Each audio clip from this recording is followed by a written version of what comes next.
അപ്പം നമ്മുടെ ഇന്നത്തെ കഥ പറയാൻ എനിക്ക് ഭയങ്കര ഇൻട്രസ്റ്റ് ഉണ്ട്. കാരണം ഞാൻ കുറേ കാലമായി ഒരു ടൈം ട്രാവൽ സിനിമ കണ്ടിട്ട്. അവസാനം കണ്ടത് ഏതാന്ന് ചോദിച്ചാൽ സത്യം പറഞ്ഞ എനിക്ക് ഓർമ്മയില്ല. ഏതോ കാലത്ത് കണ്ടതാ. ഐ തിങ്ക് കേഡോലേക്കാ തോന്നുന്നുണ്ട് ഞാൻ അവസാനമായിട്ട് കണ്ട ഒരു ടൈം ലൂപ്പ് അല്ലെങ്കിൽ ഒരു ടൈം ട്രാവൽ ബേസ്ഡ് സിനിമ. പൊതുവെ ഇങ്ങനെയുള്ള ഒരു സിനിമ കാണാൻ ഭയങ്കര ഇൻട്രസ്റ്റാണ്. പക്ഷെ അത്രയും ഗ്യാപ്പ് എടുത്തിട്ട് കാണുക എന്ന് പറയുമ്പോൾ ഇൻട്രസ്റ്റിൻ്റെ അളവ് ഒരിച്ചിരി കൂടും. അങ്ങനെ ഞാൻ ഇൻട്രസ്റ്റ് ആയിട്ട് കണ്ടൊരു പടമാണ്. ആൻഡ് ഈ സിനിമ ഒരു കിഡിലൻ പടാണ്. ഡെന്നിസ്, സ്റ്റീവ്, ഇവർ രണ്ടുപേരും ആത്മാർത്ഥ സുഹൃത്തുക്കളാണ്. ഈ ഡെന്നിസിനൊരു മകളുണ്ട്. ഈ മകളെ പെട്ടെന്ന് അങ്ങ് കാണാണ്ടാവുന്നു. അങ്ങനെ മകളെയും തെരഞ്ഞ് അച്ഛൻ്റെ ഉറ്റ സുഹൃത്തായ സ്റ്റീവ് ഇറങ്ങുന്നു. ഇതാണ് ഈ ഒരു സിനിമയുടെ വൺ ലൈൻ. ഇതിൻ്റെ ഇടയിൽ നിഗൂഢമായിട്ട് കിടക്കുന്ന പല രഹസ്യങ്ങളും ഉണ്ട്. അതിപ്പം തന്നെ പറഞ്ഞ കഥയുടെ ആ ഒരു രസം അങ്ങ് പോവും. അതുകൊണ്ട് നിങ്ങളായിട്ട് കണ്ടറിയുക. ആൻഡ് നിങ്ങൾക്ക് നല്ലൊരു ഫ്രണ്ട് ഉണ്ടെങ്കിൽ തീർച്ചയായും ഈ സിനിമ കണ്ടു കഴിഞ്ഞാൽ നിങ്ങൾ അവരെ ഓർക്കും, അതുറപ്പാണ്. അപ്പം ഞാൻ കൂടുതലൊന്നും പറഞ്ഞ് ലേഖാക്കുന്നില്ല, നേരെ സിനിമയിലേക്ക് കിടക്കാം.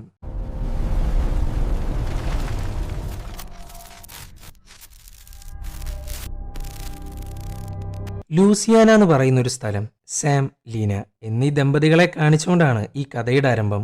ഒരു മോട്ടലിലാണ് ഇവർ താമസിക്കുന്നത്. അങ്ങനെ ഇവർ രണ്ടുപേരും കൂടെ ഒരു പ്രത്യേകതരം സിന്തറ്റിക് ഡ്രഗാണ് യൂസ് ചെയ്യുന്നത്. കാണാൻ ഒരു ടാബ്ലറ്റ് പോലെയാണ് സാധനം. അങ്ങനെ ഇതും കഴിച്ച് സാം ഒന്ന് പുറത്തേക്ക് പോകുന്നു. അതും ലിഫ്റ്റിലാണ് പോകുന്നത്. ആ സമയത്താണ് വല്ലാത്തൊരു ദൃശ്യം കാണുന്നത്. ലീന നോക്കുമ്പോൾ ടി വിയിലാകെ ഗ്ലിച്ചസ് വരാൻ തുടങ്ങുന്നു. അതിന് പിന്നാലെ ചുവരിൻ്റെ അകത്തുനിന്ന് മരങ്ങളാണ് പുറത്തേക്ക് വരുന്നത്. ഇത് കണ്ടേക്ക് ഇവളാണെങ്കിൽ ഷോക്കായിട്ടിരിക്കുകയാണ്. താൻ കഴിച്ച ഡ്രഗിന്റെ എഫക്റ്റ് ആണോ അല്ലെങ്കിൽ ശരിക്കും നടക്കുന്നതാണോ ഒന്നും മനസ്സിലാവുന്നില്ല. ഇതേ സമയം ലിഫ്റ്റാണ് കാണിക്കുന്നത്. ലീനക്ക് ഗ്ലിച്ച് വരുന്നത് ടി വിയിലാണെങ്കിൽ ഇവിടെ ലിഫ്റ്റിനാണ് വരുന്നത്. പെട്ടെന്ന് ആ ലിഫ്റ്റ് അങ്ങ് സ്റ്റോപ്പാവുന്നു. സ്റ്റോപ്പാവുകയെന്ന് മാത്രമല്ല, ആ ലിഫ്റ്റിനകത്ത് വല്ലാത്തൊരു പൊടിക്കാറ്റാണ്. അവൻ നോക്കുമ്പോൾ തൻ്റെ ഫ്രണ്ടിലായിട്ട് വലിയൊരു മരുഭൂമി. അവൻ ആകെ അന്തം വിട്ടിരിക്കുകയാണ്. താൻ നിൽക്കുന്ന ലിഫ്റ്റ് പതുക്കെ പതുക്കെ മാഞ്ഞു പോകുന്നു. ഇവിടെ എന്താ നടക്കുന്നതെന്ന് അങ്ങേർക്ക് മനസ്സിലാവുന്നില്ല. ഇതേ സമയം റൂമാണ് കാണിക്കുന്നത്. ചുവരിൻ്റെ അകത്തുനിന്ന് മരം മാത്രമല്ല വരുന്നത്, മനുഷ്യനും കൂടെയാണ്. മാസ്കും ധരിച്ച് പേടിപ്പിക്കുന്ന രീതിയിൽ ഒരു സ്ത്രീരൂപമാണ് ലീന കാണുന്നത്. അവൾ ആകെ സ്റ്റെക്കായിട്ടിരിക്കുകയാണ്. പെട്ടെന്ന് ആ റൂം വലിയൊരു കാടായിട്ട് മാറുന്നു. ആൻഡ് ആ സ്ത്രീ അവളെ നോക്കി ചിരിച്ചുകൊണ്ടിരിക്കുകയാണ്. ഈ സമയത്താണ് ഒരു പാമ്പ് അവളുടെ കാലിലോട്ട് അഴഞ്ഞു കയറുന്നത്. ഇത് കണ്ടേക്ക് ലീന പേടിച്ചലറാൻ തുടങ്ങുന്നു. ഇവിടെ ലിഫ്റ്റാണേലോ പൂർണ്ണമായിട്ടും മാഞ്ഞു പോകുന്നു. ഇവൻ ഏതോ ഫ്ലോറിലാണ്. ആ ലിഫ്റ്റ് അങ്ങ് ഇല്ലാണ്ടായതും അവൻ മേളിൽ നിന്ന് താഴോട്ട് വീഴുന്നു, അതും ആ മരുഭൂമിയിലേക്ക്. അങ്ങനെ അവിടെ വെച്ച് സീൻ കട്ടാവുന്നു. സിറ്റിയുടെ മറ്റൊരു ഭാഗം കാണിക്കുന്നു. സ്റ്റീവ്, ഡെന്നിസ് ഇവർ രണ്ടുപേരും പാരാമെഡിക്കലാണ് വർക്ക് ചെയ്യുന്നത്. അങ്ങനെ ഇരിക്കുമ്പോഴാണ് ഇവിടെ അടുത്തുള്ള ഒരു സ്ട്രീറ്റിൽ നിന്ന് ഒരു എമർജൻസി കോൾ വരുന്നത്. പിന്നെ അവരൊന്നും നോക്കിയില്ല, നേരെ അങ്ങോട്ട് പോകുന്നു. ഒരു വീട്ടിലേക്കാണ് അവർ പോകുന്നത്. എന്തൊക്കെയോ വലിച്ചു കയറ്റി കിളി പോയിട്ട് നിൽക്കുന്ന ഒരു സ്ത്രീ വീടിൻ്റെ ഉമ്മറ തന്നെ ചിരിച്ചുകൊണ്ടിരിപ്പുണ്ട്. എന്നാൽ അകത്ത് ഒരാൾ കുത്തേറ്റ് കിടക്കുന്നു. കിച്ചണിലായിട്ടൊരു കുട്ടി ഹെറോയിൻ അടിച്ച് ഓവർഡോസ് ആയിരിക്കുന്നു. ചുരുക്കി പറഞ്ഞ ഒരു കെയോസാണ് അവിടെ. അങ്ങനെ പോലീസ് എത്തി. മറ്റേ ചിരിച്ചുകൊണ്ടിരിക്കുന്ന സ്ത്രീയോടാണെങ്കിൽ കുറെ ചോദിക്കുന്നുണ്ട്, നിങ്ങൾ എന്താണ് അടിച്ചതെന്നൊക്കെ. എന്ത് ഡ്രഗാണ് യൂസ് ചെയ്തതെന്ന് അറിഞ്ഞാലാണ് വേണ്ട ട്രീറ്റ്മെൻ്റ് എല്ലാം കൊടുക്കാൻ പറ്റുള്ളൂ. മാം, ഒന്ന് ആലോചിച്ച് നോക്ക്, ഇവിടെ എന്താ സംഭവിച്ചത്. ഇത് കേട്ടേക്ക് അവർ പറയാണ്, ഹെറോയിൻ ഹെറോയിൻ അടിച്ച്. പിന്നൊരു കാറ്റ് വീശി. ഫ്രഞ്ച് ഭാഷയിൽ എന്തൊക്കെയോ കേട്ടു. ഇത് കേട്ടേക്ക് സ്റ്റീവ് വേണ്ട ട്രീറ്റ്മെൻ്റ് എല്ലാം കൊടുക്കുന്നു. ആ കുട്ടീനെ ഓക്കെ ആക്കുന്നു. ഡെന്നിസ് ആണെങ്കിൽ കുത്തേറ്റ ആൾക്ക് എല്ലാവിധ ട്രീറ്റ്മെൻറ്റും കൊടുക്കുന്നുണ്ട്. അപ്പോഴാണ് ഞെട്ടിക്കുന്നൊരു കാര്യം കാണുന്നത്. ആദ്യം ഇതൊരു കത്തി കൊണ്ടുള്ള മുറിവാണെന്ന് വിചാരിച്ച്. എന്നാൽ അയാളുടെ പുറകിലായിട്ട് ഒരു എക്സിറ്റ് വൂണ്ട് ഉണ്ട്. സോ കുത്തിയിരിക്കുന്നത് കത്തി കൊണ്ടല്ല, വാളുകൊണ്ടാണ്. ഇതിനെക്കുറിച്ച് ഈ പിള്ളേരോട് ചോദിക്കുമ്പോൾ അവർക്കറിയില്ല എന്നാണ് പറയുന്നത്. ആൻഡ് അവരടിച്ച ഡ്രഗ് ഹെറോയിൻ ആണെങ്കിൽ ഇങ്ങേരടിച്ചത് ദേ ഈ ബ്ലാക്ക് കവറിലുള്ള സിന്തറ്റിക് ഡ്രഗാണ്. അങ്ങനെ ഇരിക്കുമ്പോഴാണ് ഡോറിൻ്റെ പുറകിലായിട്ട് അവരാ വാള് കാണുന്നത്. ആൻഡ് അതിൻ്റെ ഷേപ്പ്, യൂസ് ചെയ്തിരിക്കുന്ന മെറ്റൽ എന്ന് വേണ്ട സകലമാന കാര്യങ്ങളും ഡിഫറൻ്റ് ആണ്. അപ്പോഴാണ് അയാളുടെ കയ്യിൽ നിന്ന് കോയിൻ പോലെയുള്ള എന്തോ ഒന്ന് നിലത്ത് വീഴുന്നത്. അതപ്പം തന്നെ സ്റ്റീവ് അങ്ങ് എടുത്തു വെക്കുന്നു. അങ്ങനെ സ്റ്റീവും ഡെന്നിസും കൂടെ അവരെ ഹോസ്പിറ്റലിൽ എത്തിക്കുന്നു. അങ്ങനെ കുറേ മണിക്കൂറുകൾക്ക് ശേഷം വർക്കിൻ്റെ ഇടയിൽ കിട്ടുന്ന ചുരുങ്ങിയ സമയം മാത്രമാണ് അവർക്ക് ഉറങ്ങാൻ സാധിക്കുകയുള്ളൂ. ആൻഡ് സ്റ്റീവ് കണ്ണടച്ചാൽ കാണുന്നത് 3 ശവപ്പെട്ടികളാണ്. അങ്ങനെ ഇരിക്കുമ്പോഴാണ് മറ്റേ കോയിനൊന്ന് ചെക്ക് ചെയ്യുന്നത്. അതിൻ്റെ മുകളിലാണെങ്കിൽ ഫ്രാൻസ് എന്നൊക്കെ എഴുതിയിട്ടുണ്ട്. അത് മാത്രമല്ല, നല്ല പഴക്കണ്ട് അതിന്. ഇനി സ്റ്റീവിനെയും ഡെന്നിസിനെയും കുറിച്ച് പറയാം. ഇവർ രണ്ടുപേരും സുഹൃത്തുക്കളാണ്. സുഹൃത്ത് എന്ന് പറഞ്ഞാൽ കുറഞ്ഞു പോവും. അതിനേക്കാൾ മേളിലാണ് അവരുടെ ബന്ധം. 2 കുട്ടികളും വൈഫും അടങ്ങുന്ന ഒരു കൊച്ചു ഫാമിലിയാണ് ഡെന്നിസിൻ്റെ. മക്കളിലൊരാൾക്ക് 18ഉം മറ്റേയാൾക്ക് 1 വയസ്സുമാണ്. ആൻഡ് ഇന്നാണ് ഒരു വയസ്സുകാരിയുടെ ബർത്ത്ഡേ. ഇനിയിപ്പോൾ സ്റ്റീവിന്റെ കാര്യം. അങ്ങേർക്കാകെയുള്ളൊരു ഫാമിലി ഡെന്നിസും അവന്റെ കുടുംബമാണ്. അങ്ങനെ ഇവരെല്ലാവരും കൂടെ പാർക്ക് പോലെയുള്ള ഒരു സ്ഥലത്ത് ഒത്തുകൂടുന്നു. ഇന്ന് മകളുടെ പിറന്നാളാന്ന് പറഞ്ഞിരുന്നല്ലോ. സോ അതിന്റെ ചെറിയൊരു പാർട്ടി ഉണ്ട് ഇവിടെ. ഇതാണ് ഡെന്നിസിന്റെ മൂത്ത മകൾ ബ്രയാന. ഇവൾക്ക് അങ്കിൾ സ്റ്റീവ് എന്ന് പറഞ്ഞ ഭയങ്കര താല്പര്യ. ഇവൾ ഇരിക്കുന്നതാണെങ്കിൽ ഒരു കല്ലിന്റെ മുകളിലാണ്. ആ കല്ലുമ്മേ ഓൾവേസ് എന്ന് കൊത്തി വെച്ചിട്ടുണ്ട്. പക്ഷെ ഇത്രയും കാലമായിട്ടും അവരാരും അത് ശ്രദ്ധിച്ചിട്ടില്ല. ഇവിടെ ബ്രയാനയാണെങ്കിൽ പാർട്ടിയിലൊന്നും കൂടുന്നില്ല. കാരണം ഇവളുടെ അച്ഛനും അമ്മയും തമ്മിൽ ഇടയ്ക്കിടക്ക് തർക്കമുണ്ടാവും. പിന്നെ പോരാത്തതിനൊരു മിഡിൽ ക്ലാസ് ഫാമിലിയാണ് ഇവര്. സോ പൈസ ഇല്ലാത്തതിന്റെ പേരിൽ ഡെന്നിസ് ഏത് സമയത്തും അപ്സെറ്റാണ്. പക്ഷെ ഇതെല്ലാം നോർമലായിട്ടൊരു ഫാമിലിയിൽ നടക്കുന്ന കാര്യമാണ്. സോ ടീനേജ് പ്രായക്കാരി ആയതുകൊണ്ടുള്ള മെന്റൽ ഇഷ്യൂസ്, അതാണ് സംഭവം. ഇവൾ ആരുമായിട്ടും അങ്ങനെ സംസാരിക്കാറില്ല, എൻജോയ് ചെയ്യാറില്ല. എന്താ പറയാ, ഒരു തരം ഇൻട്രോവേർട്ട് പോലെ. പക്ഷെ അങ്കിൾ സ്റ്റീവുമായിട്ട് അവൾക്ക് നല്ലൊരു ബോണ്ടുണ്ട്. അവനുമായിട്ടൊന്ന് തുറന്ന് സംസാരിക്കണമെന്നൊക്കെ ഉണ്ട് ബ്രയാനക്ക്. എന്നാൽ ആ സമയത്താണ് അങ്ങേർക്കൊരു കോള് വരുന്നത്. അതും അവന്റെ ലൈഫ് തന്നെ മാറ്റിമറിക്കുന്ന ഒരു കോള്. ഇടയ്ക്കിടയ്ക്ക് വരുന്ന വിട്ടുമാറാത്ത തലവേദന കാരണം ബ്ലഡ് സാമ്പിൾസ് എല്ലാം പരിശോധിക്കാൻ കൊടുത്തിട്ടുണ്ടായിരുന്നു. അതിന്റെ റിസൾട്ട് വന്നു. അക്കാര്യം പറയാൻ വേണ്ടി ഡോക്ടറാണ് വിളിച്ചിരിക്കുന്നത്. ആ ഡോക്ടർ പറയുന്ന കാര്യം കേട്ട് അവനാകെ കയ്യിന്ന് പോകുന്നു. അതെന്താന്നും ഏതാന്നും നിങ്ങൾക്ക് വഴിയേ മനസ്സിലാവും. അങ്ങനെ ഈ സമയത്താണ് മറ്റൊരു എമർജൻസി കോൾ വരുന്നത്. അതും പൂട്ടിക്കിടക്കുന്ന ഒരു അമ്യൂസ്മെന്റ് പാർക്കിൽ നിന്ന്. ഒരു ബേൺ വിക്ടിം ഉണ്ട് എന്നൊക്കെ പറഞ്ഞിട്ടാണ് വിളിച്ചിരിക്കുന്നത്. പക്ഷെ അവരെത്തുമ്പോഴേക്കും ബേൺ വിക്ടിം ഡെഡ് ബോഡി ആയിട്ട് മാറിയിരിക്കുന്നു. എന്താ സംഭവിച്ചതെന്ന് മനസ്സിലാവുന്നില്ല. കത്തിപ്പിടിക്കാനുള്ള യാതൊരു സാധ്യതയും അവിടെ കാണുന്നില്ല. മരിച്ചിരിക്കുന്നത് ഒരു സ്ത്രീയാണ്. ആൻഡ് അവിടെയുണ്ട് അതേ ബ്ലാക്ക് കവർ. അതിന്റെ മേളിൽ സിൻക്രോണിക് എന്നാണ് എഴുതിയിട്ടുള്ളത്. ചുരുക്കി പറഞ്ഞ നേരത്തെ കുത്തേറ്റ ആളും വെന്തു മരിച്ച ഈ സ്ത്രീയും ഒരേ ഡ്രഗാണ് യൂസ് ചെയ്തിരിക്കുന്നത്. അതാണ് സിൻക്രോണിക്. അത് മാത്രമല്ല, ഈ ബോഡിയുടെ തൊട്ട് സൈഡിലായിട്ട് പഴയ കാലത്ത് യൂസ് ചെയ്യുന്ന ഒരു ഡോർനോബ് ഉണ്ട്. അങ്ങനെ ഇരിക്കുമ്പോഴാണ് മറ്റൊരു കോള് വരുന്നത്. അതും സിനിമയുടെ തുടക്കത്തിൽ കണ്ട ലീന. അവളാകെ അന്തം വിട്ടിരിക്കുകയാണ്. ബോയ് ഫ്രണ്ട് എവിടെയെന്നും ചോദിച്ച് കരയാണ്. എന്നാൽ ഇവരെ ഞെട്ടിക്കുന്ന കാര്യം ഇതൊന്നുമല്ല. അവളുടെ കാലിന്റെ മുകളിലായിട്ട് സ്നേക്ക് ബൈറ്റ് ഉണ്ട്. ഇവരുടെ എമർജൻസി ടീമിൽ തന്നെ പാമ്പിന്റെ എക്സ്പേർട്ടുകൾ കുറേ ഉണ്ട്.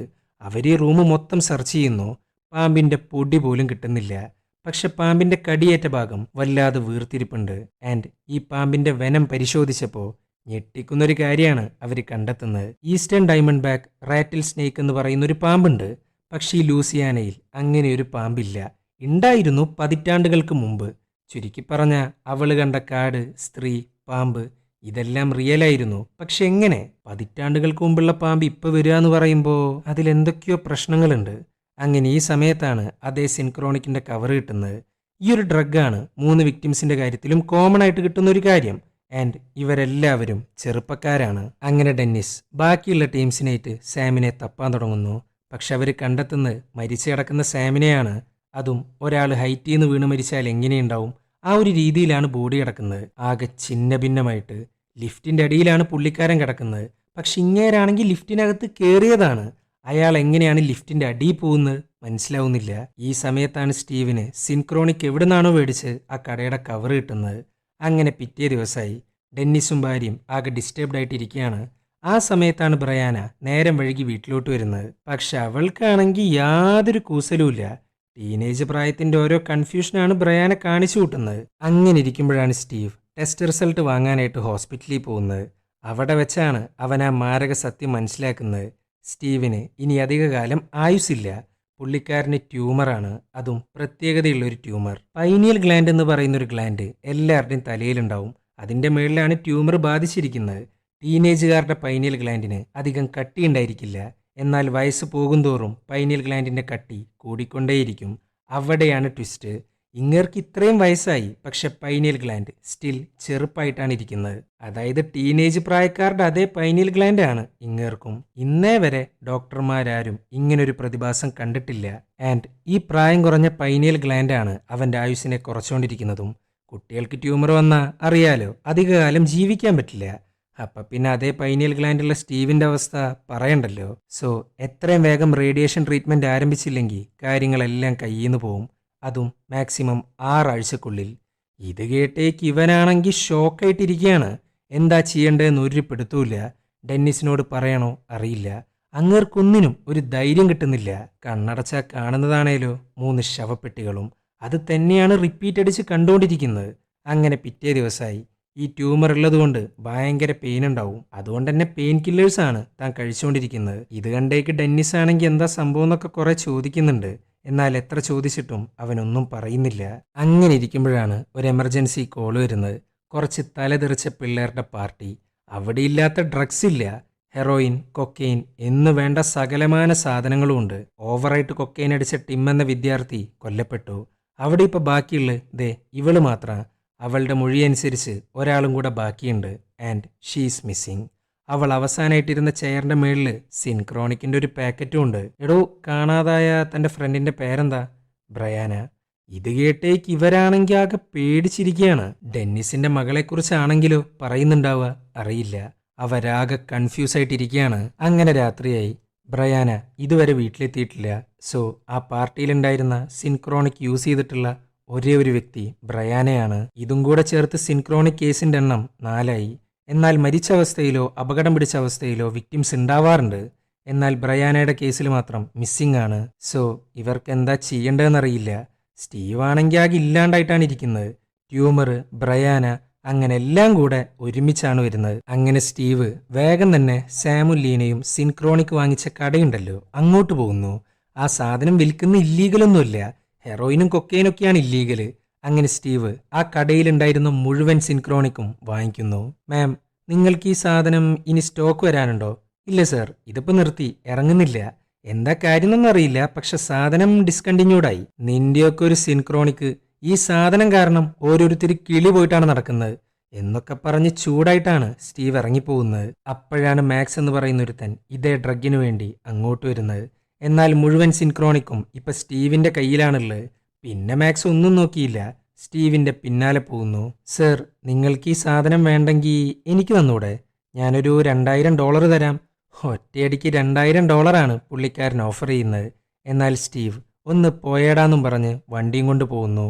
അങ്ങനെ ഇരിക്കുമ്പോഴാണ് ഡെന്നിസിനെ കാണിക്കുന്നത്. ഡെന്നിസും ഭാര്യയും കൂടെ മകളുടെ മിസ്സിംഗ് പോസ്റ്ററാണ് പ്രിന്റ് ചെയ്തുകൊണ്ടിരിക്കുന്നത്. സിൻക്രോണിക് യൂസ് ചെയ്തവരുടെ അവസ്ഥ ഡെന്നിസ് നേരിട്ട് കണ്ടതാ. അതുകൊണ്ട് തൻ്റെ മകളുടെ കാര്യത്തിൽ അങ്ങേർക്ക് ഒരു പ്രതീക്ഷയില്ല. വൈഫിനാണേലോ ഇതൊക്കെ കാണുമ്പോൾ ഭ്രാന്ത് കയറുന്നുണ്ട്. ഇതേ സമയം സ്റ്റീവിനെയാണ് കാണിക്കുന്നത്. അങ്ങേർക്ക് സ്വന്തം എന്ന് പറയാൻ ദേ ഈ ഡോഗ് മാത്രമേ ഉള്ളൂ. അങ്ങനെ ഇരിക്കുമ്പോഴാണ് അവൻ്റെ വീട്ടിലോട്ട് ആരോ അതിക്രമിച്ച് കയറുന്നത്. ഇത് മനസ്സിലാക്കിയ സ്റ്റീവ് ഒരു ബാറ്റ് കൊടുത്ത് അങ്ങ് ഇറങ്ങുകയാണ്. നോക്കുമ്പോൾ അത് മാക്സ് ആയിരുന്നു. സ്റ്റീവ് ആണെങ്കിൽ അപ്പം തന്നെ പോലീസിനെ വിളിക്കാൻ പോവുക. അപ്പോഴാണ് താൻ ആരാന്നും എന്താന്നും പറയുന്നത്. മാക്സ് അവനൊരു കെമിസ്റ്റാണ്. സിന്തറ്റിക് ഡ്രഗ് ഉണ്ടാക്കലാണ് പുള്ളിക്കാരൻ്റെ പ്രധാന പരിപാടി. പക്ഷെ അവൻ നിർമ്മിക്കുന്ന എല്ലാ ഡ്രഗും ലീഗലായിരിക്കും. അതിനകത്തുണ്ടാവുന്ന മൂളിക്യൂളാണ് അതിനെ ലീഗലാക്കാൻ സഹായിക്കുന്നത്. ഇത്തരം ഡ്രഗുകൾക്ക് പറയുന്ന പേരാണ് ഡിസൈനർ ഡ്രഗ്. ആൻഡ് ഇതേപോലെയുള്ള ഡിസൈനർ ഡ്രഗാണ് സിൻക്രോണിക്. അതുമാത്രമല്ല, മാക്സ് തന്നെയാണ് സിൻക്രോണിക് ഉണ്ടാക്കിയതും. ഇതൊക്കെ പറയുന്നതിൻ്റെ ഇടയിലാണ് സ്റ്റീവിൻ്റെ മെഡിക്കൽ റെക്കോർഡ് മാക്സ് കാണുന്നത്. അപ്പോഴാണ് സിൻക്രോണിക്കിൻ്റെ പ്രവർത്തന രീതിയെക്കുറിച്ച് മാക്സ് അങ്ങ് പറഞ്ഞു കൊടുക്കുന്നത്. സിൻക്രോണിക് എഫക്റ്റ് ആവാറ് പൈനിയൽ ഗ്ലാൻഡിലാണ്. ആൻഡ് അത് എഫക്റ്റ് ആയാൽ ആളുകൾക്ക് ടൈം ട്രാവൽ ചെയ്യാൻ സാധിക്കും എന്നും പറഞ്ഞൊരു ട്രാക്കാണ് കാണിച്ചു കൊടുക്കുന്നത്. ഈ ട്രാക്ക് ടൈമാന്ന് വിചാരിച്ചോ? ആ ടൈമിനെ പിടിച്ചു നിർത്തുന്ന നീഡിലാണ് സിൻക്രോണിക്. ആൻഡ് കുട്ടികൾക്ക് മാത്രമേ ടൈം ട്രാവൽ ചെയ്യാൻ സാധിക്കുകയുള്ളൂ. അതായത് ചെറിയ പ്രായം തൊട്ട് ടീനേജ് വരെ. വയസ്സ് പോകുന്തോറും പൈനിയൽ ഗ്ലാൻഡ് കൂടുതൽ സ്ട്രോങ് ആവാൻ തുടങ്ങും. സോ അഡൾട്ടാണ് ഡ്രഗ് യൂസ് ചെയ്യുന്നതെന്നുണ്ടെങ്കിൽ അവരുടെ മൈൻഡ് മാത്രമേ ട്രാവൽ ചെയ്യുള്ളൂ. അതായത് ഒരു ഗോസ്റ്റ് പോലെ പാസ്റ്റിൽ പ്രത്യക്ഷപ്പെടും. എന്നാൽ ഫിസിക്കൽ ബോഡി ഇവിടെ തന്നെ ഉണ്ടാവും. ഇനി മറ്റൊരു കാര്യം, ഈ ഡ്രഗും കഴിച്ച് ആരെങ്കിലും ടൈം ട്രാവൽ ആയാൽ എപ്പോഴാണ് തിരിച്ചു വരിക എന്നുള്ളത് അങ്ങേർക്കറിയില്ല. തിരിച്ചു വരാത്ത കേസുകളും ഉണ്ട്. തിരിച്ചു വന്ന കേസുകളാണ് നേരത്തെ കണ്ട സാം, ലീന, കുത്തേറ്റ ആളൊക്കെ. സോ പതിറ്റാണ്ടുകൾക്ക് മുമ്പുള്ള പാമ്പ്, വാള്, കോയിന്, ഡോർനോബ് ഇതെല്ലാം എങ്ങനെയാണ് ഇവിടെ എത്തിയെന്നുള്ളത് മനസ്സിലായില്ലേ? ലിഫ്റ്റിൽ നിന്ന് താഴേക്കാണ് സാം പോയിരുന്നത്. അതുകൊണ്ടാകാം ആകാശത്തു നിന്ന് മരുഭൂമിയിലേക്ക് വീണത്. അവൻ നേരെ മറിച്ച് നിലത്താണെങ്കിൽ ഓൾറെഡി മരുഭൂമിയിലായിരിക്കും ഉണ്ടാവുക. ഇതൊക്കെ കേട്ടിട്ട് ഇങ്ങേർക്കാണെങ്കിൽ ഭ്രാന്ത് കയറുന്നുണ്ട്. താനൊന്ന് പോയേ, ചുമ്മാ ഭ്രാന്ത് വിളിച്ച് പറയാണ്ട്. എടോ, ഞാൻ പറയുന്നൊക്കെ സത്യ. എനിക്ക് ആ ഡ്രഗ് വേണം. നാട്ടിലുള്ള സകലമാന സിൻക്രോണിക്കും ഞാൻ നശിപ്പിച്ചുകൊണ്ടിരിക്കുക. ഇനി തൻ്റെ കയ്യിലിരിക്കുന്ന സിൻക്രോണിക്ക് മാത്രമേ ബാക്കിയുള്ളൂ. എൻ്റെ കയ്യിലില്ല. ഞാനത് അപ്പം തന്നെ ടോയ്ലറ്റിൽ ഇട്ട് ഫ്ലഷ് അടിച്ചു. താൻ ചെല്ല്. അങ്ങനെ മാക്സ് പോകുന്നു. എന്നാൽ മാക്സ് അറിയാത്തൊരു സത്യമുണ്ട്. സിൻക്രോണിക് അവൻ നശിപ്പിച്ചിട്ടില്ല. അങ്ങനെ പിറ്റേ ദിവസമായി. റേഡിയേഷൻ ട്രീറ്റ്മെൻറ്റ് ആരംഭിക്കുന്നു. പുള്ളിക്കാരൻ ഒട്ടും വയ്യ. ഡെന്നിസ് ആണെങ്കിൽ വീട്ടിലോട്ട് പോലും പോകുന്നില്ല. മകളെ കണ്ടുപിടിക്കാൻ പറ്റാത്തതുകൊണ്ട് അവൻ വല്ലാത്തൊരു സ്റ്റേജിലാണ്. പോലീസുകാർ അന്വേഷിക്കുന്നുണ്ട്, പക്ഷെ ഒരു കാര്യമില്ല. അവൻ ആകെ ഇല്ലാണ്ടായിട്ടാണ് ഇരിക്കുന്നത്. അതുകൊണ്ടുതന്നെ വീട്ടിലേക്ക് പോകുന്നില്ല. 24 മണിക്കൂറും വർക്കിലാണ്. ഇതൊക്കെ കാണുമ്പോൾ സ്റ്റീവിനാണെങ്കിൽ നല്ലവണ്ണം ദേഷ്യം വരുന്നു. കാരണം ഡെന്നിസിന്റെ ഭാര്യയുടെ അവസ്ഥ ഭയങ്കര മോശമാണ്. അവൾ ആകെ തളർന്നിരിക്കുകയാണ്. സോ വൈഫിന് ധൈര്യം കൊടുക്കേണ്ട ഡെന്നിസ് ഇവിടെ വന്നിരുന്നാ ശരിയാവൂ? അങ്ങനെ ഇരിക്കുമ്പോഴാണ് ഡെന്നിസിന് ഒരു കോള് വരുന്നത്. അതും ഫാർമസിയിൽ നിന്നാണ് വിളിക്കുന്നത്. ഫാർമസിയിലുണ്ടായിരുന്ന മോർഫീൻ മോഷണം പോയിട്ടുണ്ട്. മോർഫീൻ മാത്രമല്ല, ധാരാളം മരുന്നുകളാണ് മിസ്സായിരിക്കുന്നത്. ഈ മോർഫീൻ ആയാലും ശരി, മിസ്സായിരിക്കുന്ന മരുന്നുകളാണേലും ശരി, ഡ്രഗിന്റെ എഫക്റ്റ് കൊടുക്കാൻ പറ്റുന്ന അല്ലെങ്കിൽ ഒരു കിക്ക് തരുന്ന മരുന്നുകളാണ്. ഇത് കേട്ടേക്ക് ഇങ്ങേര് സംശയിക്കുന്നത് സ്റ്റീവിനെയാണ്. അവൻ ഈ പെയിൻ കില്ലേഴ്സൊക്കെ വാരി കഴിക്കുന്നുണ്ടല്ലോ. എല്ലാം കൂടെ വെച്ച് നോക്കുമ്പോൾ അവനെയാണ് സംശയം. അങ്ങനെ പിറ്റേ ദിവസമായി ഒരു ഫ്രാക്ചർ കേസാണ് വന്നിരിക്കുന്നത്. അങ്ങനെ അവരങ്ങോട്ട് പോകുന്നു. സ്റ്റീവാണ് ഫ്രാക്ചർ ഹാൻഡിൽ ചെയ്യുന്നത്. ഇത് കണ്ടേക്ക് ഡെന്നിസ് അങ്ങനെ ചെയ്യ് ഇങ്ങനെ ചെയ്യ് എന്നൊക്കെ പറഞ്ഞുകൊണ്ടിരിക്കുകയാണ്. നീ ഇതെന്തിനാ എനിക്ക് ക്ലാസ് എടുത്തിരുന്നത്? എനിക്കറിയാവുന്നതല്ലേ? അല്ല, മോർഫീനൊക്കെ കാണാനില്ലാന്നും പറഞ്ഞ് കോള് വന്നിരുന്നു. ഇനി അതും അടിച്ചു കയറ്റി ബോധല്ലാണ്ട് ഫ്രാക്ചർ ഹാൻഡിൽ ചെയ്താ ചിലപ്പോൾ കാര്യങ്ങളെല്ലാം കയ്യിന്ന് പോവും. ഇത് കേട്ടേക്ക് ഇങ്ങേർക്കങ്ങ് ഭ്രാന്ത് കയറുന്നു. നീ എന്താ പറഞ്ഞു വരുന്നത്? ഞാനാണ് മോർഫീൻ മോഷ്ടിച്ചതെന്നോ? ആദ്യം നീ നന്നാവ്. നിനക്ക് എപ്പോൾ നോക്കിയാലും ഡിപ്രഷൻ അപ്സെറ്റും. എടാ, നിന്റെ ഭാര്യക്ക് നിന്നെ ഏറ്റവും കൂടുതൽ വേണ്ട സമയം അത്. എന്നിട്ട് നീയോ ഒന്നും മൈൻഡ് ചെയ്യാണ്ട് സെൽഫിഷായിട്ട് മുന്നോട്ട് പോകുന്നു. ഇത് കേട്ടേക്ക് ഡെന്നിസിന് പിടിച്ചില്ല. പിന്നെ പറയണ്ടല്ലോ, രണ്ടും കൂടെ വമ്പനടി. ഒരു വിധത്തിലാണ് ഡ്രൈവർ അവരെ പിടിച്ചു മാറ്റുന്നത്. ആൻഡ് രണ്ടുപേരും രണ്ട് വഴിക്ക് പോകുന്നു. അങ്ങനെ രാത്രിയായി. തൻ്റെ ഫ്രണ്ടിനോടുള്ള ദേഷ്യവും ബ്രയാനയുടെ കേസും ട്യൂമറും മാക്സ് പറഞ്ഞ കാര്യങ്ങളും അങ്ങനെ എല്ലാം കൂടെ ആലോചിച്ച് ദേഷ്യം വന്ന സ്റ്റീവ് സിൻക്രോണിക് അങ്ങ് കഴിക്കുന്നു. വലുതെന്തോ പ്രതീക്ഷിച്ചിട്ടാണ് പുള്ളിക്കാരനത് കഴിക്കുന്നത്. എന്നാൽ യാതൊരു കാര്യമില്ല. അവൻ നല്ല കൂളായിട്ടിരിക്കുന്നു. പെട്ടെന്നാണ് ടി വിയിൽ അങ്ങ് ഗ്ലിച്ച് വരാൻ തുടങ്ങുന്നത്. ഇത് കണ്ടേക്ക് ഇങ്ങേരാണെങ്കിൽ ടി വിയുടെ അടുത്തോട്ട് പതുക്കെ പതുക്കെ നടക്കാൻ ആരംഭിക്കുന്നു. ആ സമയത്താണ് തൻ്റെ പുറകിലായിട്ടൊരു വെളിച്ചം പ്രത്യക്ഷപ്പെടുന്നത്. ആൻഡ് ഈ വീട് മൊത്തം മാഞ്ഞു പോകാൻ ആരംഭിക്കുന്നു. നിൽക്കുന്ന സ്ഥലം ചതുപ്പാവാൻ തുടങ്ങുന്നു. അവനാകെ കിളി പറന്നിട്ടിരിക്കുകയാണ്. തൻ്റെ ചുറ്റിനും മരങ്ങളാണ്. അവൻ ഇന്നേ വരെ കാണാത്തൊരു സ്ഥലം. ഡ്രഗിൻ്റെ എഫക്റ്റ് ആണോ ശരിക്കുള്ളതാണോ തോന്നലാണോ ഒന്നും മനസ്സിലാവുന്നില്ല. ഈ സമയത്താണ് ദൂരേന്ന് അവനെ ആരോ വാച്ച് ചെയ്യുന്നത്. പെട്ടെന്നാണ് അവൻക്കെതിരെ ഒരു മുതല് വരുന്നത്. ഇത് കണ്ടേക്ക് ഇങ്ങേരാണെങ്കിൽ പേടിച്ചിരിക്കുകയാണ്. ഏകദേശം 7 മിനിറ്റായി ഇങ്ങേരി ചതുപ്പിലോട്ട് വന്നിട്ട്. അങ്ങനെ ഇരിക്കുമ്പോഴാണ് സ്റ്റീവിന്റെ ശരീരത്തിന് പ്രേതം പോലത്തെ ഗ്ലിച്ചസ് വരാൻ തുടങ്ങുന്നത്. അപ്പോഴാണ് അവനെ വാച്ച് ചെയ്തുകൊണ്ടിരിക്കുന്ന ആള് അങ്ങോട്ട് വരുന്നത്. കൊളോണിയൽ കാലത്തുള്ള വസ്ത്രമാണ് അയാൾ ധരിച്ചിരിക്കുന്നത്. ആൻഡ് ഒരു വാളുണ്ട് കയ്യില്. സോ അയാളൊരു സോൾജറാണ്. ഇവന്റെ ഈ ഗ്ലിച്ചസ് കണ്ടതും പ്രേതം എന്നും പറഞ്ഞ് അലറിപ്പൊളിച്ച് വെട്ടാനാണ് പുള്ളിക്കാരൻ വരുന്നത്. ഇപ്പുറത്താണെങ്കിൽ മുതല, അപ്പുറത്താണെങ്കിൽ വാളും കൊണ്ടുവരുന്നു. എന്നാൽ ഇയാൾ വെട്ടുന്ന ആ ഒരു കറക്റ്റ് സമയത്താണ് സ്റ്റീവ് തന്റെ റൂമിലേക്ക് തിരിച്ചെത്തുന്നത്. അതും താൻ മരുന്ന് കഴിച്ച അതേ കൗച്ചിലേക്ക്. ആ ഒരു ചതുപ്പ്, മരങ്ങൾ, കാട് അങ്ങനെല്ലാം മാഞ്ഞു പോകുന്നു. ഇവന്റെ ഈ പട്ടിയാണെങ്കിൽ ഇവനെ നോക്കിക്കൊണ്ട് നിൽപ്പുണ്ട്. പെട്ടെന്നാണ് സ്റ്റീവിനെ കാണാണ്ടാവുന്നതും തിരിച്ചെത്തുന്നതും. അപ്പം പിന്നെ നോക്കാണ്ടിരിക്കോ? ഇവിടെ സ്റ്റീവിനാണെങ്കിൽ എന്താ സംഭവിച്ചതെന്നൊന്നും മനസ്സിലാവുന്നില്ല. അപ്പോഴാണ് അവനൊരു കാര്യം ശ്രദ്ധിക്കുന്നത്. താൻ ഇട്ടിരിക്കുന്ന വസ്ത്രം നനഞ്ഞിരിക്കുന്നു. സോ അവൻ ഇത്രയും നേരം കണ്ട് ഡ്രഗ് അടിച്ചതിന്റെ കിക്കല്ല, മറിച്ച് റിയൽ ആയിട്ടുള്ള ഒരു കാര്യമാണ്. ഇവന്റെ ഈ വീട് നിൽക്കുന്ന സ്ഥലം കൊളോണിയൽ കാലത്തുള്ള ഒരു ചതുപ്പ് നിലമായിരുന്നു. അതേ ചതുപ്പിലോട്ടാണ് സിൻക്രോണിക് അവനെ കൊണ്ടുപോയത്. സോ പാസ്റ്റിലേക്ക് സഞ്ചരിക്കാൻ കഴിയുന്ന ഒരു മാരക ഡ്രഗാണ് തൻ്റെ കയ്യിലിരിക്കുന്നത്. പിന്നെ അവനൊന്നും നോക്കിയില്ല. ക്യാമറ ഓണാക്കുന്നു, ഒരു ഡോക്യുമെൻ്ററി തയ്യാറാക്കുന്നു. സിൻക്രോണിക്കിനെ കുറിച്ച് അവൻക്കറിയാവുന്ന എല്ലാ കാര്യങ്ങളും റെക്കോർഡ് ചെയ്യുന്നു. ഫസ്റ്റ് ഒബ്സർവേഷൻ, പാസ്റ്റിലേക്ക് പോകാൻ കഴിയും. ആൻഡ് 7 മിനിറ്റാണ് അവിടെ അവശേഷിക്കാൻ കഴിയുള്ളൂ. അവൻ ഏത് സാധനത്തിൻ്റെ മുകളിലാണോ സ്പർശിക്കുന്നുണ്ടാവുക, അല്ലെങ്കിൽ വെള്ളത്തിലാണോ നിൽക്കുന്നത്, മണ്ണിലാണോ എന്ന് വേണ്ട, അവൻ എവിടെയാണോ സ്പർശിക്കുന്നത് ആ സാധനം പ്രസന്റിലോട്ട് കൊണ്ടുവരാൻ സാധിക്കും. അതിൻ്റെ എക്സാമ്പിളാണ് നനഞ്ഞ പാൻറ്. അങ്ങനെ ക്യാമറ ഓണാക്കി വെച്ച് രണ്ടാമത്തെ സിൻക്രോണിക് കഴിക്കാൻ ആരംഭിക്കുന്നു. പക്ഷെ ഇപ്രാവശ്യം കൗച്ചിലിരുന്നോണ്ടല്ല കഴിക്കുന്നത്. അങ്ങനെ സ്റ്റീവ് മാഞ്ഞു പോകുന്നു. പക്ഷെ അവൻ എത്തിപ്പെടുന്നത് ഐസ് ഏജിലോട്ടാണ്. ദൂരത്തായിട്ട് അവൻ ആരെയോ കാണുന്നുണ്ട്. ഒടുക്കത്തെ തണുപ്പാ, സഹിക്കാൻ വയ്യ. അങ്ങനെ കൃത്യം 7 മിനിറ്റ് ആവുന്നു, തിരിച്ചു വരുന്നു. അതും മഞ്ഞൊടുക്കനെ. അപ്പം തന്നെ ചൂടുവെള്ളത്തിൽ പോയിട്ട് കുളിക്കുന്നുണ്ട്. സോ രണ്ടാമത്തെ ഒബ്സർവേഷൻ, വീടിൻ്റെ ഏത് സൈഡിലിരുന്ന് മരുന്ന് കഴിച്ചാലും അതേ ജിയോഗ്രഫിക്കൽ ഏരിയയിലോട്ടാണ് പോവുക. എന്നാൽ സ്ഥലം മാറും തോറും ടൈം ലൈനിൽ വ്യത്യാസം വരും. ഇപ്പം കണ്ട ചതുപ്പായാലും ഐസേജ് ആയാലും എല്ലാം ഒരേ സ്ഥലം, എന്നാൽ ഡിഫറെൻറ്റ് ടൈം ലൈൻ ആയിരിക്കും. കൗച്ചിലിരുന്ന് കഴിച്ചപ്പോഴാണ് കൊളോണിയൽ കാലഘട്ടം. എന്നാൽ മറ്റൊരു സൈഡിലിരുന്ന് കഴിച്ചപ്പോൾ അത് ഐസേജും. ഇനി ഇവൻ ലാസ്റ്റ് കഴിച്ച സ്ഥലത്തുനിന്ന് പിന്നെയും മരുന്ന് കഴിച്ചാൽ അതേ ടൈം ലൈനിലോട്ട് എത്താൻ പറ്റുമെന്ന് ചുമ്മാ പരീക്ഷിച്ചു നോക്കുന്നു. ഇപ്രാവശ്യം വിറകും കൊണ്ടാണ് പോകുന്നത്. ഐസേജ് ആണേ. അങ്ങനെ കഴിക്കുന്നു, ഐസേജിലേക്ക് തിരിച്ചെത്തുന്നു. സോ സെയിം സ്പോട്ടിലിരുന്ന് കഴിച്ചാൽ സെയിം ടൈം ലൈനിലേക്കാണ് എത്തുക. ഇവൻ നോക്കുമ്പോൾ വലിയൊരു മേമത്തിനെയാണ് കാണുന്നത്. അത് മാത്രമല്ല, അവൻ നേരത്തെ ദൂരെയായിട്ട് കണ്ട ആ മനുഷ്യനുണ്ടല്ലോ, അവന്റെ തൊട്ടടുത്തോട്ട് വരുന്നു. അയാളാണെങ്കിൽ കൊല്ലാനാ നിൽക്കുന്നത്. എന്നാൽ സ്റ്റീവ് തീയാണ് ഓഫർ ചെയ്യുന്നത്. ഇത്രയും കൊടും തണുപ്പില് തീയൊക്കെ ഓഫർ ചെയ്യാന്ന് പറയുമ്പോൾ അതിനേക്കാൾ വലുതായിട്ടൊന്നുമില്ല. സോ അവനെ കൊല്ലുന്നില്ല, പകരം ഒരുമിച്ചിരുന്ന് തീ ആസ്വദിക്കുന്നു. അങ്ങനെ 7 മിനിറ്റിന് ശേഷം അവൻ തിരിച്ചെത്തി. ഇനി അറിയാനുള്ള ഒരൊറ്റ കാര്യം മാത്രമാണ്, 7 മിനിറ്റാണ് പാസ്റ്റിനകത്ത് നിൽക്കാൻ സാധിക്കുകയുള്ളൂ. അപ്പൊ പിന്നെ ബ്രയാന എന്തുകൊണ്ടാണ് തിരിച്ചു വരാത്തത്? അങ്ങനെ സ്റ്റീവ് ട്രീറ്റ്മെന്റിന് പോകുന്നു. ആ സമയത്തും അവൻ കണ്ടുകൊണ്ടിരിക്കുന്നത് അതേ ശവപ്പെട്ടികളാണ്. അങ്ങനെ സ്റ്റീവ് ട്രീറ്റ്മെന്റ് എല്ലാം കഴിഞ്ഞ് തിരിച്ചു വരുന്നു. അപ്പോഴാണൊരു ന്യൂസ് കേൾക്കുന്നത്, മാക്സ് എന്ന കെമിസ്റ്റ് സൂയിസൈഡ് ചെയ്തിരിക്കുന്നു. അത് കേട്ടേക്ക് ഇങ്ങേരാണെങ്കിൽ കണ്ണും തള്ളിയിട്ടാണ് ഇരിക്കുന്നത്.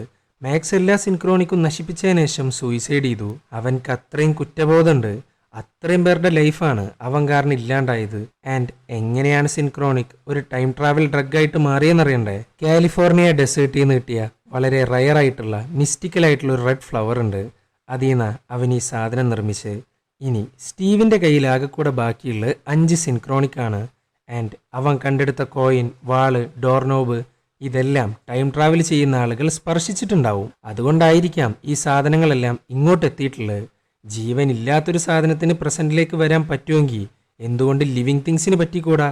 ഇതിന് ആൻസർ കിട്ടിയാൽ മാത്രമാണ് ബ്രയാനയെ തിരിച്ചു കൊണ്ടുവരാൻ പറ്റുള്ളൂ. അങ്ങനെ ഇതൊന്ന് ടെസ്റ്റ് ചെയ്യാൻ വേണ്ടി സിൻക്രോണിക് യൂസ് ചെയ്യുന്നു. തൻ്റെ പട്ടീനെ മുറുകെ പിടിക്കുന്നു. ആൻഡ് അവരിയ്ക്കുന്നത് സോഫയുടെ മറ്റേ അറ്റത്താണ്. അങ്ങനെ എപ്പോഴത്തെയും പോലെ മാഞ്ഞു പോകുന്നു. അങ്ങേര് വിചാരിച്ചതുപോലെ അവൻ്റെ കയ്യിൽ എന്താണോ ഉള്ളത് അതിനെ പാസ്റ്റിലേക്കും പ്രസന്റിലേക്കും കൊണ്ടുവരാൻ സാധിക്കും. അങ്ങനെ സ്റ്റീവും ഡോഗും പാസ്റ്റിൽ എത്തിയിട്ടുണ്ട്. അതും 1950s. ഇവിടെ ഉണ്ടായിരുന്ന പണ്ടത്തൊരു വീട്ടിലോട്ടാണ് എത്തിയിട്ടുള്ളത്. ഈ സമയത്താണ് അവിടെ ഉണ്ടായിരുന്ന ഒരാൾ ഇവൻ കള്ളനാന്നും കരുതി പോലീസിനെ വിളിക്കാൻ ആരംഭിക്കുന്നത്. വിളിക്കാന്ന് മാത്രമല്ല, അങ്ങേര് കത്തിയാണ് എടുക്കുന്നത്. ഇവൻ പിന്നെ ഒന്നും നോക്കിയില്ല, പട്ടീനെ കൊണ്ട് പുറത്തേക്ക് ഓടുന്നു. അങ്ങനെ ഒരു വിധത്തിൽ സേഫ് ആയിട്ടുണ്ട്. ബാക്കിയുള്ളവരാണെങ്കിൽ വല്ലാത്തൊരു നോട്ടാണ് നോക്കുന്നത്. ഇവരാരും ഇവനെ കണ്ടിട്ടില്ല. അതുമാത്രമല്ല, അവൻ്റെ വസ്ത്രം, വന്നിരിക്കുന്ന ഗെറ്റപ്പ്, പെരുമാറ്റം എന്ന് വേണ്ട സകലതും ഡിഫറൻ്റ് ആണ്. അങ്ങനെ 7 മിനിറ്റ് അവസാനിച്ചു. എന്നാൽ താൻ തിരിച്ചു പോകുന്നില്ല. ഒരു ചേഞ്ചും വരുന്നില്ല. അപ്പോഴാണ് ഇങ്ങർക്ക് ഒരു കാര്യം മനസ്സിലാവുന്നത്. ഇങ്ങോട്ട് വരുന്ന സമയത്ത് എവിടെ ഇരുന്നിട്ടാണോ സിൻക്രോണിക് യൂസ് ചെയ്ത് അവിടെ തിരിച്ചെത്തിയാൽ മാത്രമാണ് അങ്ങർക്ക് തിരിച്ച് പ്രസന്റിലോട്ട് പോകാൻ പറ്റുള്ളൂ. അതുമാത്രമല്ല, ഇനി അങ്ങനെ പോകണമെന്നുണ്ടെങ്കിൽ ഒരു സിൻക്രോണിക്കും കൂടെ യൂസ് ചെയ്യണം. സോ ഇതുകൊണ്ടായിരിക്കാം ബ്രയാന തിരിച്ചു വരാത്തത്. അങ്ങനെ രാത്രിയായി. അവൻ ഏത് വീട്ടിൽ നിന്നാണോ ചാടിയത് അങ്ങോട്ട് തിരിച്ചെത്തണം. അങ്ങനെ സ്റ്റീവ് അയാളൊന്ന് ഉറങ്ങാൻ വേണ്ടി കാത്തിരിക്കുന്നു. അങ്ങോട്ട് പോകുന്നു. തിരിച്ചു പോകാൻ വേണ്ടി റെഡി ആയിട്ടിരിക്കുകയാണ്. 7 മിനിറ്റ് എന്നുള്ള ടൈമർ ഒന്ന് സ്റ്റാർട്ട് ചെയ്യാൻ വേണ്ടിയിട്ട് രണ്ടാമതൊരു സിൻക്രോണിക്കാണ് യൂസ് ചെയ്യുന്നത്. ആൻഡ് 33 സെക്കൻഡാണ് ബാക്കിയുള്ളത്. അപ്പോഴാണ് അങ്ങേര് വീണ്ടും തിരിച്ചു വരുന്നത്. ആ സോഫയിൽ നിന്നെങ്ങാനും എഴുന്നേറ്റ കാര്യങ്ങളെല്ലാം കയ്യിൽ നിന്ന് പോവും. ആകെ ബാക്കിയുള്ള 3 സിൻക്രോണിക്കാണ്. ഇനിയും കഴിച്ച് പരീക്ഷണം നടത്തിയ ബ്രയാനയെ രക്ഷിക്കാൻ സാധനം തികയാണ്ട് വരും. അങ്ങനെ ഇരിക്കുമ്പോഴാണ് ഹൗസ് ഓണർ തിരിച്ചു വരുന്നത്. ഇത് കണ്ടേക്ക് പട്ടി നൈസായിട്ട് ആ സോഫയിൽ നിന്ന് അങ്ങ് മാറുന്നു. ഇയാളാണെങ്കിൽ പിന്നെയും പോലീസിനെ വിളിക്കാനിരിക്കുകയാണ്. അങ്ങനെ സ്റ്റീവ് അവനെ എതിർക്കാൻ നോക്കുന്നു. അപ്പോഴാണ് തൻ്റെ 7 മിനിറ്റ് അങ്ങ് അവസാനിക്കുന്നത്.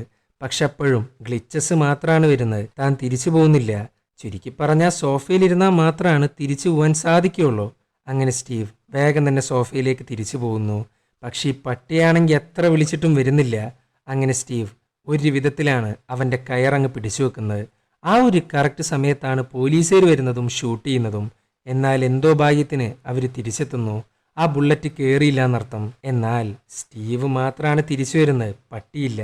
എന്താണോ സ്പർശിക്കുന്നത് അതാണ് തിരിച്ചു കൊണ്ടുവരിക. അവൻ പട്ടീനെയല്ല സ്പർശിച്ചിരിക്കുന്നത്, കയറ് മാത്രമാണ്.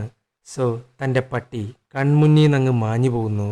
ഇതൊക്കെ കണ്ട് അവനാണെങ്കിൽ ആകെ ഇല്ലാണ്ടായിട്ടാണ് ഇരിക്കുന്നത്. അവനെ തിരിച്ചു കൊണ്ടുവരാൻ വേണ്ടി സിൻക്രോണിക് എങ്ങാനും യൂസ് ചെയ്ത ബ്രയാനെ രക്ഷിക്കാൻ തികയാതെ വരും. അങ്ങനെ ഈ സമയത്താണ് കഥയൊന്ന് പുറകിലോട്ട് പോകുന്നത്. കുറച്ചു മുമ്പ് ഡിസ്റ്റർബ്ഡ് ആയിട്ടിരിക്കുന്ന ഡെന്നിസിനെയും വൈഫിനെയും കാണിച്ചിരുന്നു. അതിനുശേഷമാണ് നേരം വൈകിട്ട് വരുന്ന ബ്രയാന. അവർ ഡിസ്റ്റർബ്ഡ് ആയിട്ടിരിക്കാനുള്ള പ്രധാന കാരണം ആ 3 ശവപ്പെട്ടികളാണ്.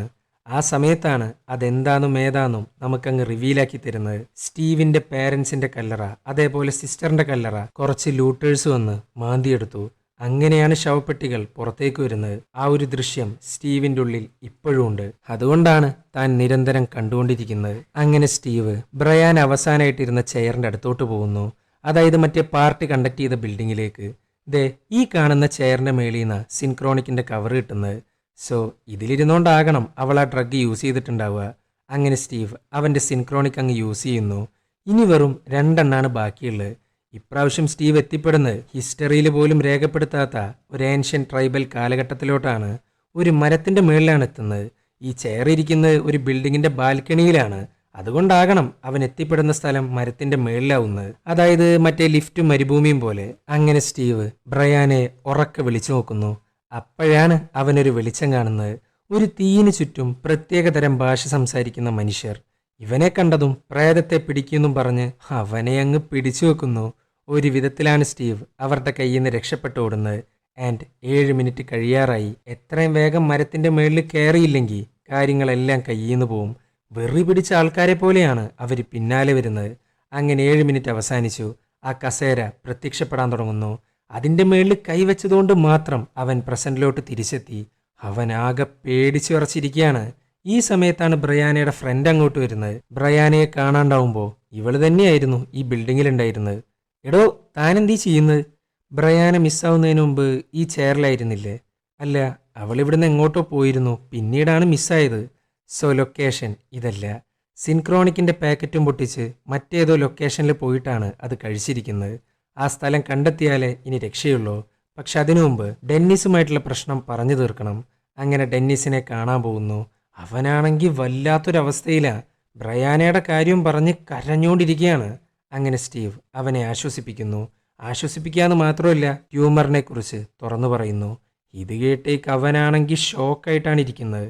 ഇത്രയും കാലം കൂടെ ഉണ്ടായിരുന്ന ആൾക്ക് പെട്ടെന്ന് ഇങ്ങനെ ഒരു അവസ്ഥ വരിക പറയുമ്പോൾ ആരായാലും തകർന്നു പോവും. അങ്ങനെ ഇരിക്കുമ്പോഴാണ് സ്റ്റീവിന് ആ ക്യാമറ അങ്ങ് കാണിച്ചു കൊടുക്കുന്നത്. അതിനകത്തുള്ള വിഷ്വൽസ് കണ്ട് വിറച്ചുകൊണ്ടിരിക്കുകയാണ് ഡെന്നിസ്. അത്രയും വലിയ പ്രതിഭാസമാണ് പുള്ളിക്കാരൻ കണ്ടുകൊണ്ടിരിക്കുന്നത്. ഡെന്നിസ്, ഞാൻ അവൾക്ക് വേണ്ടി വീണ്ടും ടൈം ട്രാവൽ ചെയ്യാൻ പോവുക. എടോ തനിക്ക് ട്യൂമറാണ്. സിൻക്രോണിക്കിന്റെ അടുത്ത ഡോസ് ചിലപ്പോൾ നിന്നെ കൊന്നേക്കാം. അതുകൊണ്ട് താനല്ല, ഞാനാ ചെയ്യാൻ പോകുന്നത്. അപ്പോഴാണ് പൈനിയൽ ഗ്ലാൻഡിന്റെ കാര്യം എക്സ്പ്ലെയിൻ ചെയ്തു കൊടുക്കുന്നത്. യൂത്ത് ആയിട്ടിരിക്കുന്ന പൈനിയൽ ഗ്ലാൻഡിന് മാത്രമേ ടൈം ട്രാവൽ ചെയ്യാൻ കഴിയുള്ളൂ. സോ സ്റ്റീവാണ് ഏകമാർഗം. ഇനി ബ്രയാൻ എവിടുന്നാണ് സിൻക്രോണിക് യൂസ് ചെയ്തതെന്നറിയണം. എന്നാൽ മാത്രമേ ആ ടൈം ലൈനിലോട്ട് സ്റ്റീവിന് എത്താൻ സാധിക്കുകയുള്ളൂ. ഡെന്നിസ്, നീയും ബ്രയാനയും സെയിം DNA ഷെയർ ചെയ്യുന്ന ആൾക്കാരാ. അതുകൊണ്ട് നിങ്ങൾ ചെയ്യുന്ന ഓരോ കാര്യങ്ങളും ഏകദേശം സെയിം ആയിരിക്കും. നീ ഒരു സ്ഥലത്ത് പെട്ടുപോകുകയെന്ന് വിചാരിക്കുക. നിന്റെ ഫാമിലിക്ക് നിന്നെ കണ്ടെത്താൻ നീ എന്താ ചെയ്യുക? ഞാൻ എവിടെയെങ്കിലും ഒരു മെസ്സേജോ മറ്റോ കുറിച്ച് വെക്കും. ബ്രയാനയും അങ്ങനെ ചെയ്യാനാ സാധ്യത. ആൻഡ് ബ്രയാനയ്ക്ക് ഏറ്റവും കൂടുതൽ ഇഷ്ടമുള്ളൊരു സ്ഥലമുണ്ട്. സന്തോഷാണേലും സങ്കടാണേലും അവൾ അങ്ങോട്ടാണ് പോവാറ്. ഓൾവേസ് എന്ന് കൊത്തിവെച്ച അതേ പാറക്കല്ല്. അത് കൊത്തിവെച്ച് ബ്രയാനയാന്ന ഇവരുടെ വിചാരം. അത് വേറെ ആരാണ്ട് കൊത്തിവെച്ചിട്ടുള്ളതാ. പക്ഷേ അവൾ ഇവിടെ വരാൻ നല്ല ചാൻസ് ഉണ്ട്. അങ്ങനെ സ്റ്റീവ് ആ പാറപ്പുറത്തിരിക്കുന്നു, സിൻക്രോണിക് യൂസ് ചെയ്യുന്നു. ഇനി ബാക്കിയുള്ള ഒരേ ഒരു സിൻക്രോണിക് മാത്രമാണ്. പോവുക, അവളെ കണ്ടുപിടിക്കുക, അവസാന സിൻക്രോണിക് കൊടുക്കുക, 2 പേരും തിരിച്ചു വരിക. ഇതാണ് പ്ലാൻ. അങ്ങനെ സ്റ്റീവ് ചെന്നെത്തുന്നത് ഒരു യുദ്ധത്തിലോട്ടാണ്. ചുറ്റിനും ബോംബാണ് പൊട്ടുന്നത്. ഇവൻ അപ്പം തന്നെ ഓടാൻ ആരംഭിക്കുന്നു. അത്രയും വലിയ കെയോസാണ് തൻ്റെ ചുറ്റിനും അരങ്ങേറുന്നത്. അങ്ങനെ ഓടുന്നതിൻ്റെ ഇടയിൽ കാലിന് വെടിയേൽക്കുന്നു. പക്ഷെ സ്റ്റീവ് വിട്ടുകൊടുക്കുന്നില്ല. അവൻ ഓടിച്ചെന്നെത്തുന്നത് ശവക്കൂമ്പാരത്തിൻ്റെ ഉള്ളിലോട്ടാണ്. യുദ്ധം കാരണം മരിച്ചിരിക്കുന്നവരാണ്. ഇതൊക്കെ കണ്ടേക്ക് ഇങ്ങേരാണെങ്കിൽ കണ്ണും തള്ളിയിട്ടാണ് ഇരിക്കുന്നത്. ബ്രയാന എന്ന് ഉറക്കെ വിളിച്ച് നോക്കുന്നുണ്ട്. ആൻഡ് അവിടെയുണ്ട് ബ്രയാന. എങ്ങോട്ട് പോകണമെന്നറിയാണ്ട് ആ യുദ്ധത്തിൻ്റെ ഇടയിൽ പെട്ടുകിടക്കുകയായിരുന്നു. സ്റ്റീവിനെ കണ്ടതും ഭയങ്കരമായിട്ട് ഹാപ്പി ആവുന്നു. അങ്ങനെ സ്റ്റീവ് സിൻക്രോണിക് കഴിക്കാൻ പറയുന്നു. ബ്രയാന, എത്രയും വേഗം ആ പാറക്കല്ലിൻ്റെ അടുത്ത് എത്തിയില്ലെങ്കിൽ നമുക്കൊരിക്കലും രക്ഷപ്പെടാൻ പറ്റത്തില്ല. ഇങ്ങേർക്കാണെങ്കിൽ 3 മിനിറ്റേ ബാക്കിയുള്ളൂ. പെട്ടെന്നാണ് യുദ്ധം അവസാനിക്കുന്നത്. മൊത്തത്തിൽ സൈലൻ്റ് ആവുന്നു. പിന്നെ ഇവരൊന്നും നോക്കിയില്ല. വേഗം തന്നെ കല്ലിൻ്റെ അടുത്തോട്ട് അങ്ങ് ഓടുന്നു. എന്നാൽ അപ്പോഴാണ് ഒരു പട്ടാളക്കാരൻ അങ്ങോട്ട് വരുന്നത്. ഇത് കണ്ടേക്ക് സ്റ്റീവ് പറയാണ്, ബ്രയാന, ഒരു കാരണവശാലും ഈ കല്ലിൻ്റെ മേളിൽ നിന്ന് എഴുന്നേൽക്കാൻ പാടില്ല. പട്ടാളക്കാരനാണെങ്കിൽ അവനോട് കയ്യും പൊന്തിച്ച് മുന്നോട്ട് നടക്കാനാ പറയുന്നത്. അപ്പോഴാണ് അവിടെ ഒരു മൈന് കാണുന്നത്. മെല്ലെ മെല്ലെ പട്ടാളക്കാരനെ അതുകൊണ്ട് തീർക്കാനാ പുള്ളിക്കാരൻ്റെ പ്ലാൻ. എന്നാൽ കഷ്ടകാലത്തിന് അങ്ങേര് ചവിട്ടുന്നില്ല എന്ന് മാത്രമല്ല, 7 മിനിറ്റ് അവസാനിച്ചു. അവൻക്ക് തിരിച്ചു പോകാനുള്ള പോർട്ടൽ വന്നു തുടങ്ങിയിട്ടുണ്ട്. പെട്ടെന്നാണ് അങ്ങേര് ചവിട്ടുന്നതും പൊട്ടിത്തെറിക്കുന്നതും.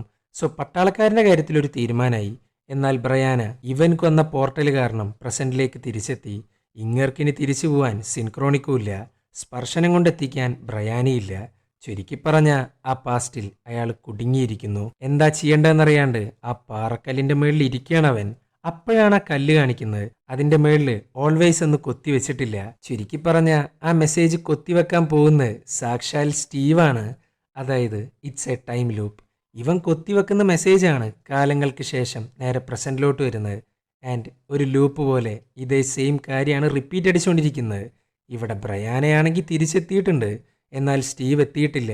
ഡെന്നിസ് ആണെങ്കിൽ ആകെ പാനിക്കാവുന്നു. അപ്പോഴാണ് സ്റ്റീവിനെ കാണിക്കുന്നത്.